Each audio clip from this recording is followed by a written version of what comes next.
So thank you so much for coming, and Andrea, I'll let you get to it. Okay, thank you, and thank you all for coming and spending your lunchtime with us. Dominant historical narratives about a place and its people, the stories that we tell or that we hear about ourselves, whether in school textbooks or in the media, have a widespread impact on our sense of self, our relationships with one another, and even our range of economic possibility. These histories are told as coherent narratives, but of course they're selective in the ways that they imagine relationships between the self and the world. We tell stories and counter stories to establish our presence, to affirm entitlements, and to create and perhaps revise the definition of community, who belongs and who doesn't. The link between the structures of narrative and the structures of domination is therefore strong, although dominant historical narratives often do all they can to erase any visible remnants of power and to portray themselves as natural and as true. So today I'm going to talk about two research projects through which Inuit women in Labrador are using academic research avenues to challenge dominant narratives about their communities by restorying their own histories and by communicating their own understandings of themselves and their historical relationships. The first is a women's storytelling project with Nunatuavut in central and southern Labrador that aims to create opportunities for women to share their experiences and stories, and in doing so, to disrupt dominant historical narratives that have often erased and ignored Inuit women in the region.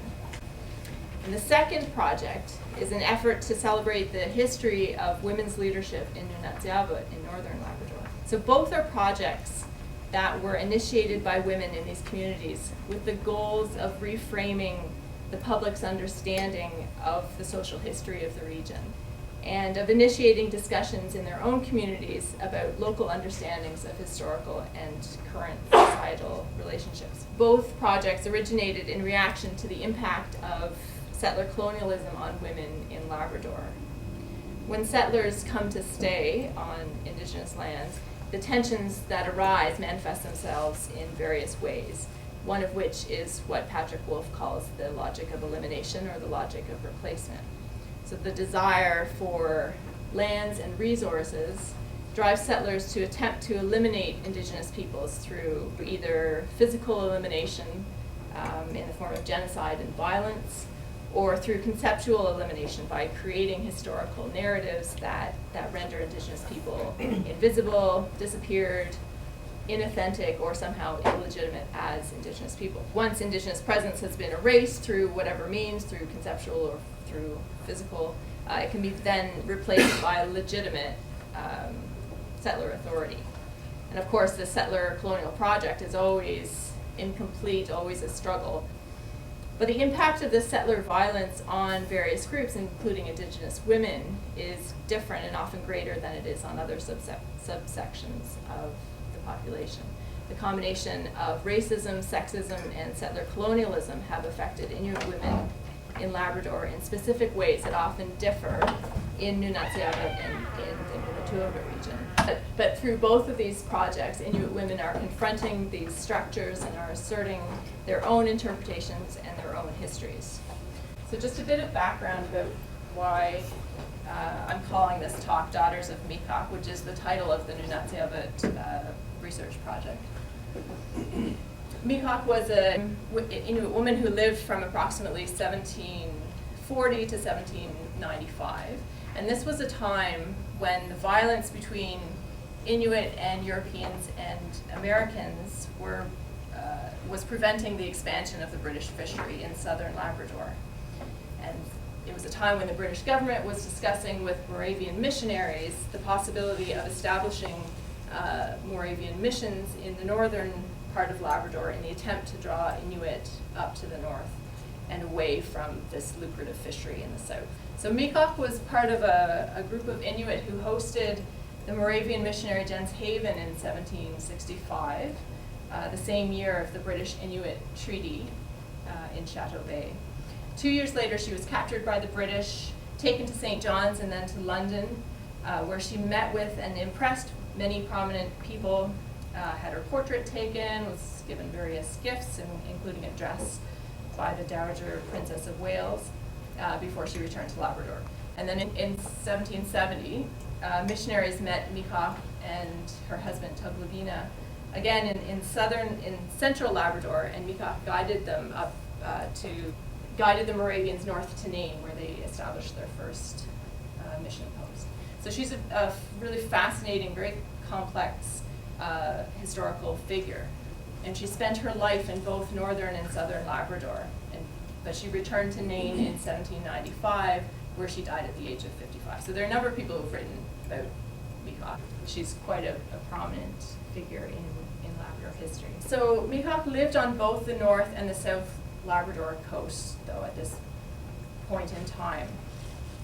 And she historically and symbolically ties the peoples and the regions together.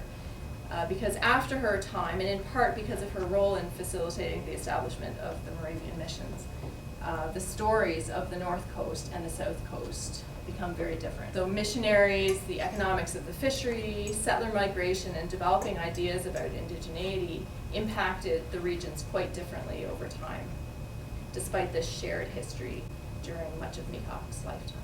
I approached the Nunatuavut Community Council about doing some research on the way that they were retelling the story of the British Inuit Treaty.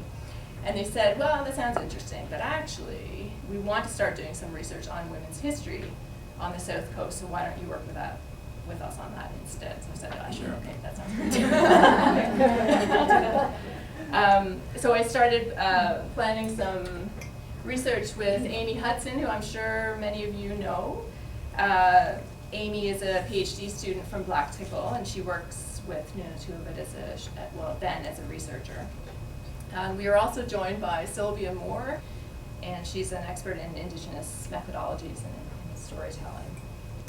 So the Nunatuavut Community Council and Amy in particular really want to re-examine the established historical narratives that had been shaped by settler-colonialism to reflect dominant interests about the South Coast. The life and culture of the Southern Inuit has been portrayed by merchants, doctors, academics, and researchers in a way that tends to reflect and privilege patriarchal ideals. The dominant story was simply that Europeans came to fish and trap along the South Coast, and as one anthropologist wrote in 1966, it appears that most of the white men who first settled down on the coast took Eskimo wives. There were no other women to be found at this time. So instead of recognizing the invaluable partners, teachers, and mediators, and people who would allow these men into their social networks, but instead they're presented as the sort of unsuitable last choice.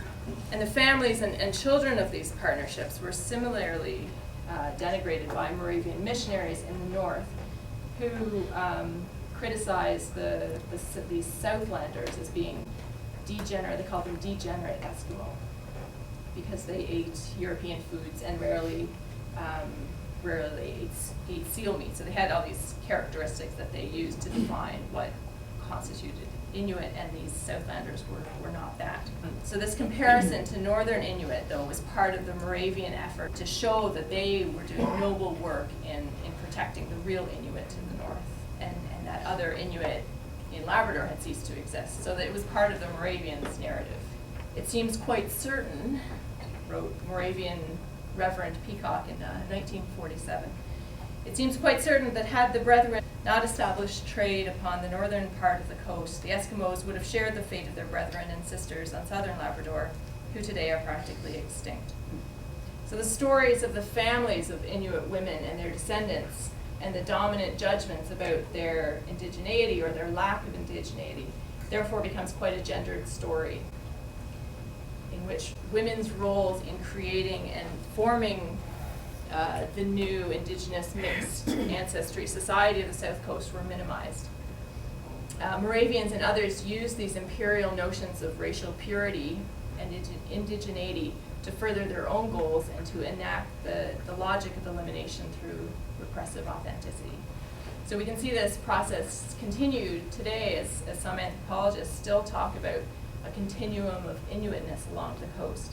And they continue to make external judgments about individual people's authenticity without recognizing the ability and the right of people to make these decisions about themselves.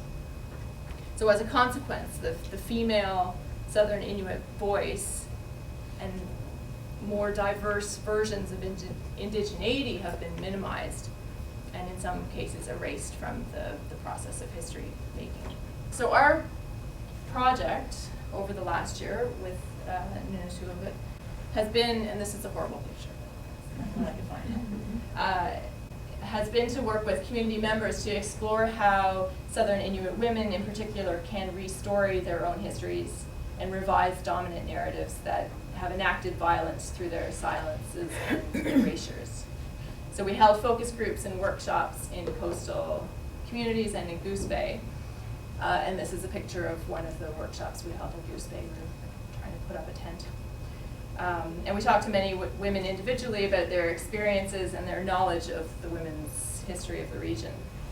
And we're going to continue this work, and we're planning to have youth work with multiple generations of families to produce digital storytelling pieces next summer. So one thing that we found in these focus groups and in these meetings and these discussions with people is that many women would sort of redirect our questions about women-specific issues, and they would discuss instead men's roles, or we would ask them about specifically women's things, and they say, well, yes, but our men are doing this. But they would redirect us in different ways. Women were less inclined to talk about themselves directly and always shared stories that reflected and embodied strong community ties.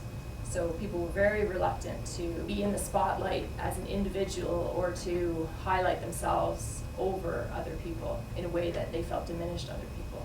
So they often deflected stories to other women in the room for comments and sometimes refused to discuss how they politically define themselves. So whether they saw themselves as Métis and Inuit, or Inuit Métis, or Southern Inuit. And for those of you who know the South Coast, this is an ongoing discussion. And they would comment that these distinctions, these different names, these different ways of identifying yourself often cause tensions in the communities. And so instead they used stories to reinforce a sense of community connectedness and community solidarity. The tension between the imperative for community solidarity and the colonial recognition politics that has impacted self-identification among people on the coast and the communities became quite prominent. The Indigenous political organization that represents the people of Nunatuavut has evolved from the Labrador Métis Association to the Labrador Métis Nation, which recognizes its people as Métis and Inuit Métis, to the current day political organization known as Nunatuavut Community Council, which recognizes its people as Southern Inuit. The South Coast has gone through this change. And it's a complex and changing political situation. And people in the communities, including Amy and the other co-researchers, react in various ways. But it was interesting to see this active creation of community solidarity occurring through women's storytelling, that as a denial and almost a refusal to engage in the settler-colonial identity politics. So the second project with women in Nunatsiavut originated in the consultations that I participated in for the Tradition and Transitions among Labrador Inuit Research Partnership in the fall of 2014. This, if you know about the project, Tom Gordon is leading it. It's a big SHRP partnership. So it's led by Tom Gordon, who's in music here, and the Nunatsiavut government. And the idea is that all its projects are under this partnership will be collaborations that are based in Nunatsiavut ideas and control. So in these consultations that we did last year, a number of women raised the point that Nunatsiavut has a long history of very strong women's leadership, but this leadership has often been overlooked and underappreciated. So Nunatsiavut has had a very different history than the South Coast. but with a few significant exceptions, such as Mikak, much of the recent history, and by recent I mean 1700s to now, has been told in terms of the roles of men, whether Inuit men, Moravian missionaries, government officials, or authority figures. So there have been many prominent women in Nunatsiavut, from, of course, the current president of Nunatsiavut, Sarah Leo, to Fran Williams, who was a past Labrador Inuit Association president and a leader of the Okanahatigat Society and TV Society in Maine, to Mary Sillett of Hopedale, who was a former president of both Pauktutit Inuit Women of Canada and ITK, and was a commissioner on the Royal Commission for Aboriginal Peoples, to Beatrice Watts, who there's a room in the Inco building that is named after her, to Edna Winters in Nain, who led the community response team during the rash of suicides there a few years ago. So the list goes on. There are many women, as I'm sure most of you know, in Nunatsiavut who played really strong leadership roles. So the catalyst for this project, like the Nunatuavut project, is the desire of Inuit women to counteract ethnographic and historical narratives that give prominence to male activities and assume male dominance in Inuit society. So I've been working with Charlotte Wolfrey from Riglet. Charlotte is with the Nunatsiavut Government Status of Women Office. Kim Campbell-McLean of Northwest River, who's with the Anunahatigat-Tumingit Regional Inuit Women's Association, and Michelle Wood of the Nunatsiavut Department of Health and Social Development. So the four of us have been working over this to develop this project over the past year, and we've just started it this fall. So we're putting together an advisory group of women from each of the Nunatsiavut communities to guide the project, and we're planning to create small videos and perhaps a traveling exhibit and a photography book that celebrate the individual efforts of women in Nunatsiavut in creating strong and healthy communities. So this group, this advisory group, has been very clear in stating that the type of leadership that they want to see celebrated is not simply the work of politicians or other public figures, but it's also the volunteer work, the undervalued work of organizing, managing, fostering, passing along wisdom and knowledge.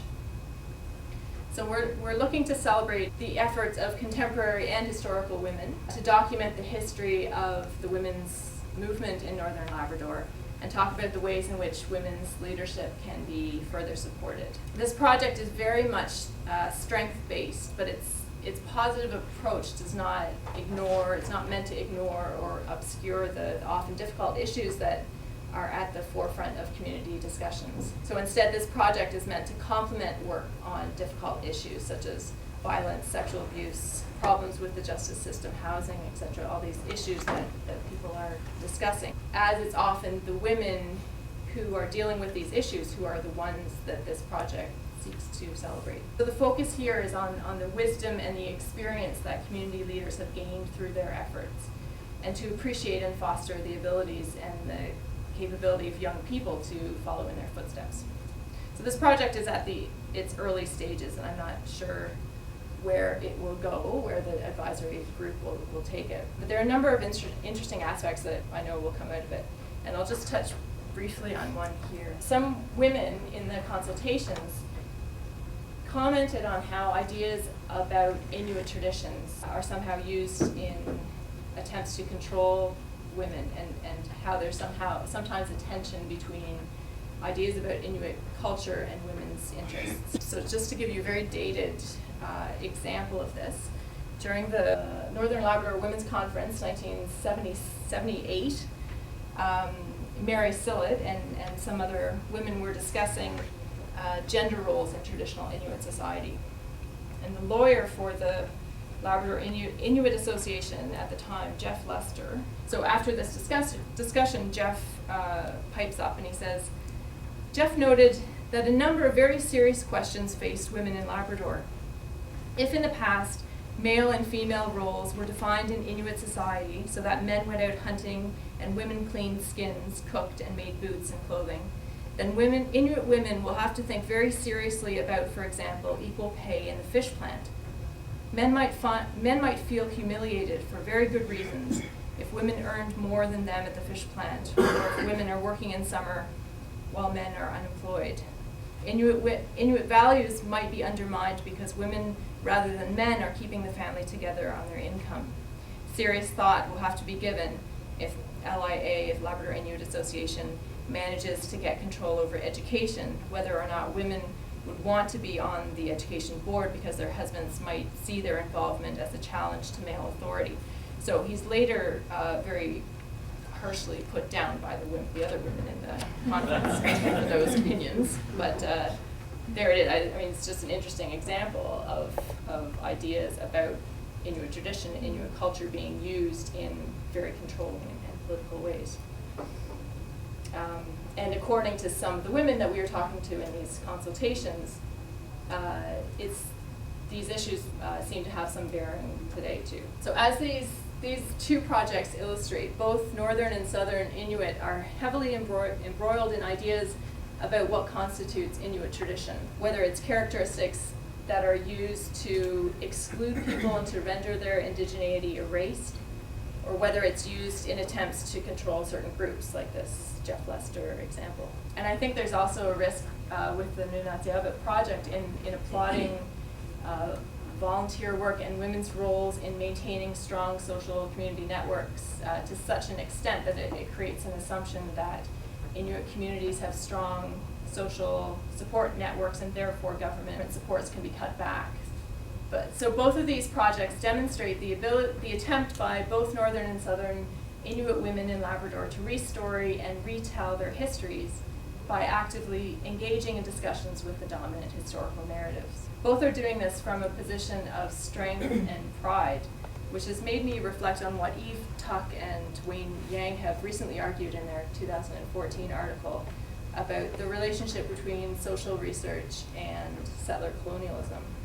So Tuck and Yang claim that social science research is so often concerned with documenting damage or empirically substantiating the oppression and pain of Indigenous communities. They call this damage-centered research or pain-based inquiry. In collecting and commodifying these stories of pain and humiliation in the lives of the research, the settler gaze reasserts the relationship of the colonizer to the colonized. So the right to conquer is intimately connected to the right to know, and the knowledge of others becomes the justification for the acquisition of bodies and territories and the rule over them. This type of research operates within a theory of change in which harm must be recognized, must be recorded and proven in order to convince an outside adjudicator that reparations need to be made. So this theory, as they argue, this theory of change is colonial because it requires disenfranchised communities to position themselves as both defective and powerless to effect change. So instead, Tuck and Yang argue that, for the focus on strength-based narratives and desire-based narratives, and approaches to social research that don't deny the experience of tragedy, trauma, and pain, but position the knowing derived from such experiences as wise. Instead of focusing on the deficient, somehow focus on the strength. So these two Daughters of Mikak projects are both attempts by Northern and Southern Inuit women in Labrador to restory their histories by actively unsettling dominant narratives based on patriarchal structures, and by celebrating their strengths, wisdom, and efforts to create and maintain strong and healthy communities in the face of and in spite of settler colonial violence. And this restoring effort is a project that I think we all need to be involved in, whether we're Indigenous or settlers, as neighbors on Indigenous land. The histories that we tell and that we hear about our communities and about our relationships with each other have deep political impact. And I think we all need to be part of the discussions about how our understandings of our past now influences the way we interact with each other today.